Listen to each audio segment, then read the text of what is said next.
তারপরে আপনার আশ্রম মোড় বাস স্টপেজ থেকে হরিপুর স্টপেজ যে এত বড় পিচ রাস্তা করেছিলাম, পিচ রাস্তা খারাপ হয়ে গেছে। এবার PMGSY3-তে আমি স্কিম দিয়ে সেই কাজ চালু হয়েছে। এবারে রাস্তা বড় হবে, আরো বড় হয়ে যাবে, সব কাজ হবে, কোনোটাই ধরে এই যে কাজ তুলে নিয়ে যাওয়া হলো, 30 দিন ধরে মূল্যায়ন হবে সরকারি ভাবে, আর 90 দিন ধরে যেগুলো গ্রহণযোগ্য হবে সরকারি ভাবে 90 দিন ধরে তার ইমপ্লিমেন্ট হবে, অর্থাৎ কার্যকর করে নেওয়া হবে। এই মোট 180 দিনের কর্মসূচি জানা গেল। তাহলে কতদিন ধরে চলবে? 60 দিন ধরে চলবে। কতদিন ধরে মূল্যায়ন হবে? সরকারি মূল্যায়ন করবে এগুলো নিয়ে গিয়ে কতদিন? 30 দিন ধরে। আর 90 দিন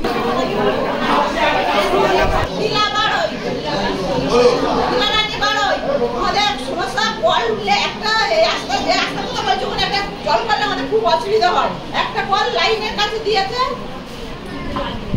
মৌলমন্ডলের কাছে, কলটা আমাদের ঠিক হচ্ছে না, ওই রাস্তা একটা বড় দিতে হবে, রাস্তাটা একটু আপনারা একটু ম্যানেজ করে দিবে।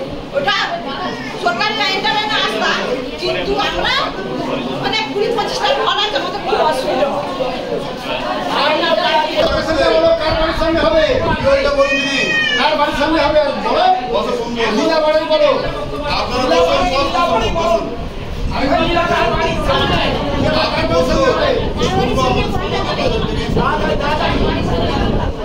সকল সমানবর্গ ব্যক্তি মহোদয়, এছাড়া রয়েছে আজকের আমাদের বিশেষ অতিথি মহোদয়, আমরা মাননীয় মন্ত্রী মহোদয়কে পেয়েছি, যেটা হচ্ছে আমাদের দিদির একটা মানে কি সুন্দর, যেটা একটা মানে কি যেটা সহজেই সমাধান করা যায়, পাড়ায় পাড়ায় সমাধান।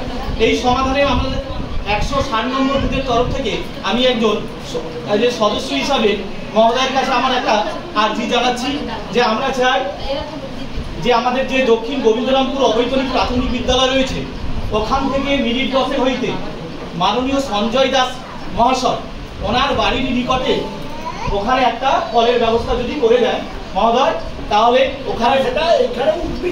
হ্যাঁ বলছি, ওখানে যে 25টা থেকে 20টার বেশি এবার ফ্যামিলি রয়েছে, যেখানে কি হচ্ছে জলের প্রচুর অসুবিধা হয়। আমরা চাই যদি আপনি এই বিষয়টা সঞ্জয় দা